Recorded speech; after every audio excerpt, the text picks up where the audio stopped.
طبعا نبارك للجمهور المغربي والشارع الرياضي المغربي بانضمام طبعا لاعب ريال مدريد ابراهيم دياز الى قائمه اسود اطلس. المفاجاه من العيار الثقيل ان ينضم هذا النجم الكبير والموهبه كذلك لاسود اطلس. قيمه فنيه كبيره محمد تقي اعتقد ابراهيم دياز. انا اسمح لي اقول ابارك للاعب نفسه انه يمثل المنتخب المغربي. اكيد اليوم شرف تمثيل المنتخب المغربي شرف لكل انسان ينتمي لهذا البلد. اعتقد بيكون اضافه كبيره على المنتخب.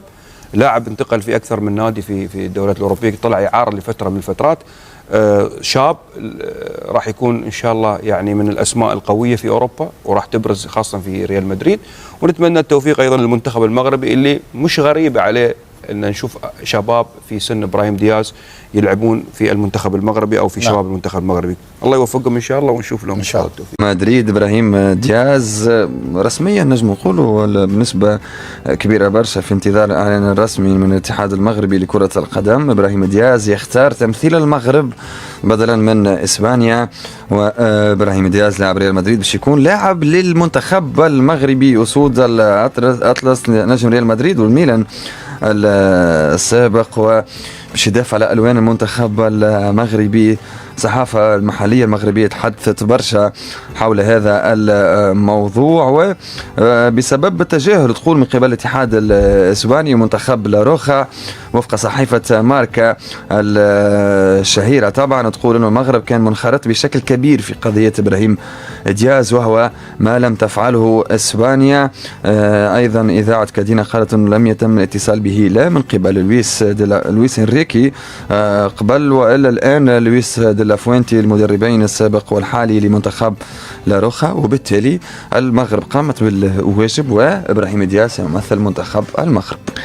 هو الفرق شنو بين المنتخبات اللي عندها تقاليد في كأس العالم والمنتخبات اللي أقل تواجد في كأس العالم؟ هو الذهاب بعيدا. خلينا نقولوا بين المنتخبات أمريكا الجنوبية ومنتخبات أوروبا وبقية المنتخبات خاصة منهم اللي موجودة في القارة الإفريقية.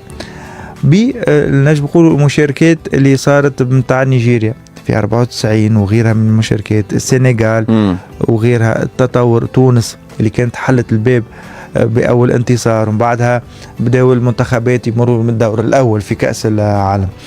خلى انه اللي مشينا شويه معناتها شيئا فشيئا لين امبارح لين الاخر كاس العالم هذه شفنا المنتخب المغربي وين وصل وكان قاب قوسين من الوصول الى الدور النهائي.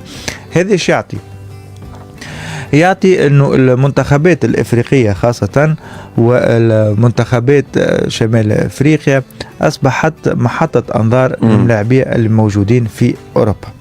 هذه الحاجة الأولى. ايش معناتها توكيم إبراهيم دياز؟ يقول لك النجم نوصل نلعب حتى فينال كأس العالم حتى مع المغرب. بالضبط معناتها ولا التألق في كأس العالم ليس حكر على مع اسبانيا على المنتخب التقليدي هذا. هذه حاجة الأولى. الحاجة الثانية هو اسمه إبراهيم عبد القادر دياز، أب مغربي وأم إسبانية، مولود في مالاغا. لعب في الاسبوار مع المنتخب الاسباني تحت 21 سنه وعنده 3 سنوات لم يتم بالطبيعه استدعائه. شوف ابراهيم دياز كانت عنده تجربه مع ميلان مع رجع للنشاط ورجع بالطبيعه للتالق، وهو عنده ساق ممتاز على المستوى سواء لاعبي مهم. ابراهيم دياز يقول لك انا تالقت مع الميلان ولم تتم دعوة.